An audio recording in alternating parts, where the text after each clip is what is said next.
Folks who went before us blazed a trail through history. The heritage they left behind is part of you and me. All the dreams they still live on, and it makes me proud to be a living, breathing part of it all, the American legacy.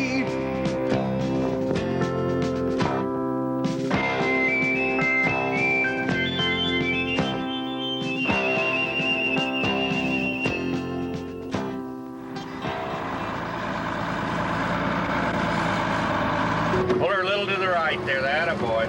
Not too much. Now, when I get down to the end of the field, I'll pull up the sweep?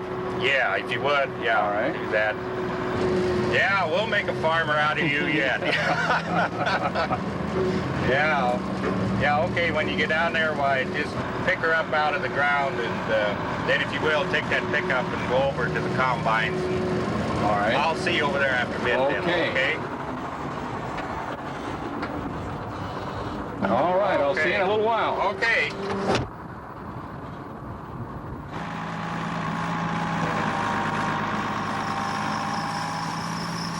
If you lived on a large wheat farm like this, it wouldn't be long before you'd know how to put a variety of machinery to work, turning the soil, controlling weeds, planting seed, yes, even cutting these stalks of wheat. This is called the head of the stalk. Inside are found the small wheat kernels.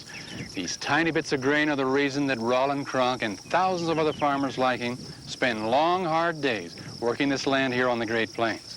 For wheat is the most important crop grown in this part of our country. It will usually make more money for farmers than any other crop they raise, and will even be traded for cash or needed products all over the world, from as far away as Russia or South America to Japan and Australia. In our own country, wheat kernels may end up as flour in Colorado grain mills, perhaps in a macaroni dinner served in Minnesota or Mississippi, or even in loaves of bread baked in Virginia or as far away as Hawaii. Wheat is grown in every one of the Great Plains states, from Texas north to the Dakotas, with Kansas and North Dakota being the leading producers. Most of the wheat grown in this country is called winter wheat. It's planted in the fall and harvested the following summer. The seed? Well, it's nothing more than the harvested kernels from previous wheat crops. When the kernels are placed here in this machine called a drill, the seed will automatically be planted in the soil every few inches, up and down the field. To sprout the wheat and make it grow, you need water. A great many of the farmers on the Great Plains are able to irrigate their fields with water from nearby rivers or well water from deep underground. Mr. Cronk, however, doesn't have any river close by or underground water to pump upward onto his fields. His farm is an example of what we call dryland farming. This means that he has to rely upon periodic snows or rainfall rather than irrigation as a source of water for his wheat. If Mother Nature has provided such snow and rain over the winter and spring months, then by late June or early July, Mr. Cronk's field will be full of golden grain, and the wheat will be ready to be cut. It's called a combine. Not only does it cut off the wheat stalks just inches above the ground, but it separates or thrashes the wheat kernels from the heads as the stalks pass into and through this complicated piece of machinery. 10, 12, 14 hours a day, the combines keep cutting, not even stopping while transferring the wheat into waiting trucks moving alongside. Wheat can be stored for many months, even years, without losing its value. Many times, farmers will store their wheat in huge bins until there's a greater demand for it by the companies that make it into flour and the many related food products. When the farmer decides that the market price per bushel is high enough to make his profit, he will load up his wheat and drive to the marketplace, usually a grain elevator in a nearby town or rail center. 100 years ago, going to and from market was quite a bit different.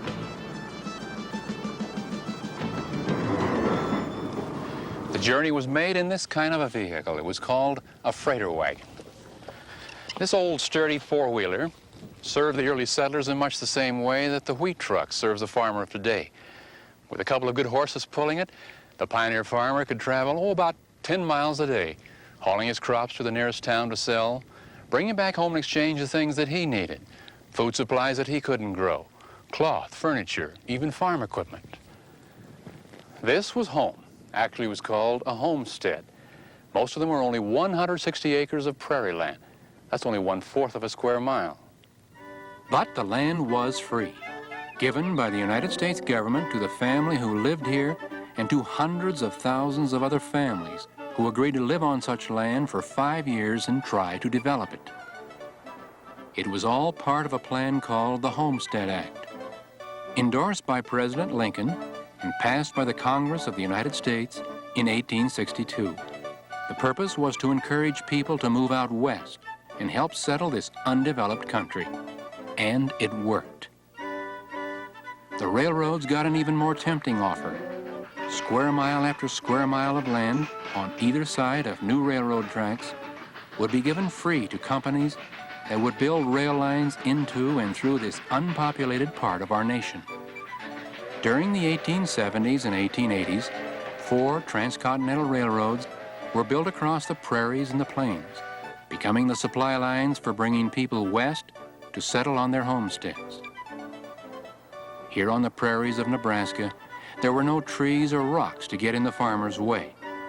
But that also meant there was no wood or stone with which to build a house. The settlers were forced to use the only thing nature had left them, sod, the top few inches of the endless prairie grass that could be peeled up in large chunks and stacked like bricks. This old sod house has lasted over 100 years. There were tens of thousands of these soddies built by the homesteaders here on the prairies. Built layer upon layer, sod made a remarkable thick and sturdy wall, helping to keep out the winter cold as well as the summer heat. When the farmer could afford it, he bought lumber at the nearest rail center and began building a more permanent wooden house. Inside, the walls of the soddy were usually whitewashed with a mixture of lime and water to help prevent the sod from crumbling so fast. The floor was part wood and part dirt, with a few rugs to help keep the dust down. There were perhaps a few items of furniture that had been brought along in the freighter wagon from back east, including the old stove, one very important fixture. It really served 2 purposes, cooking the food as well as heating the house. The bathroom, of course, was outdoors in the back, except for the bathtub. And since water had to be pumped and carried from a well some distance away, you had a bath about once a week, usually on Saturday evenings to get ready for Sunday church. The electric light had not yet been invented, so each evening the kerosene lamp was lit. When the chores were done, off to bed you went, usually with the younger members of the family holding on to their favorite toy bear. Mother and father slept down here, the children up in the loft. Bedtime came early, especially on school nights. School, you say? Oh, yes. 100 years ago, boys and girls needed to be educated, too. Only out here on the prairie, school was different. All the boys and girls, regardless of age, were together in the same class, since the school had only one room. They read from the Bible or from a school book called the McGuffey Reader. Their tablet was a gray slate, their pencil a piece of chalk. And yet these students still learned their ABCs, how to read and write, as well as enjoy games like tag and ante-ante over. Ante-ante over!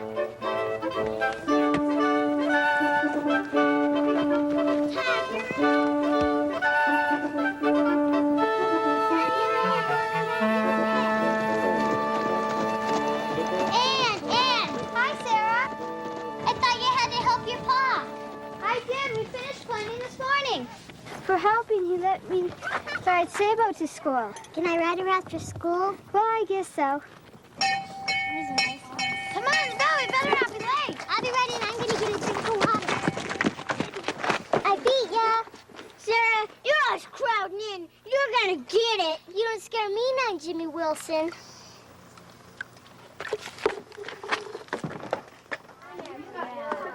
Are children, let's quiet down.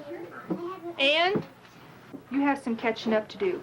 I'd like to see you after school for your makeup work. Yes, ma'am. Jimmy, you're late again. But Miss Bishop, I don't want to hear any more excuses. You'll see me after school. Yes, ma'am. Now, we only have a week left before most of you go home for spring planting and cleanup chores. So I want to make the most of our time together. Mary, I want you to help Melissa with her reading this afternoon. Henry, I want you to help Tom and Carl with their capital letters. Let them start with their names first. The rest of you, get out your slate boards. We're going to start with sums this morning.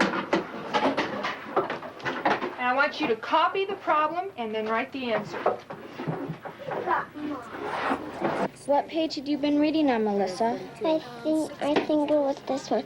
The funny brownies in the page and jumping rope. All right, let's see if you can read these sentences for me, starting with the word we. We like to jump, turn, jump, jump.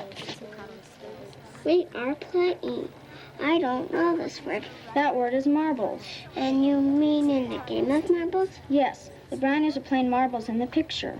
I forgot to look at the picture. Make your loop a little bigger and then come down like this. Try it again. I can't get the hang of capitals. It's just like making a figure eight that's half fallen over to the right. All right, that's better. Now let's do some oral addition. Franklin, Yes, ma'am? add these numbers. All right.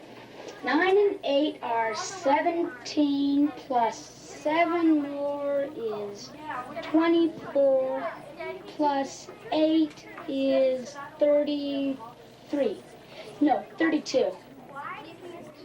We owe much to teachers like Miss Bishop, who with very little formal teacher training helped young people long ago get their basic education. Some of your grandparents might have gone to a one-room schoolhouse. They were an important part of the early West. So was this invention, the self-regulating windmill. It will adjust itself automatically to the wind coming from any direction. This piece of machinery was bought by homesteaders throughout the Great Plains. It meant that for the first time, underground water, trapped perhaps 30, 50, 200 feet under the land, could be pumped upward onto the ground, providing needed water for crops and for livestock. In fact, many of the early dryland farms suddenly became crop-producing, irrigated farms. 100 years later, water is still important to the farmer on the Great Plains. Only today, the windmills have been replaced by other ingenious devices that not only pump the water from underground sources, but throw it for great distances over a variety of crops. These spigots are like a giant sprinkling system, some turning slowly in a complete circle, automatically irrigating in just hours what was once the entire homestead of the early farmer. A century ago, this land was all prairie, given away to anyone who would take a chance. Today, it's become a rich farmland, the breadbasket of our nation.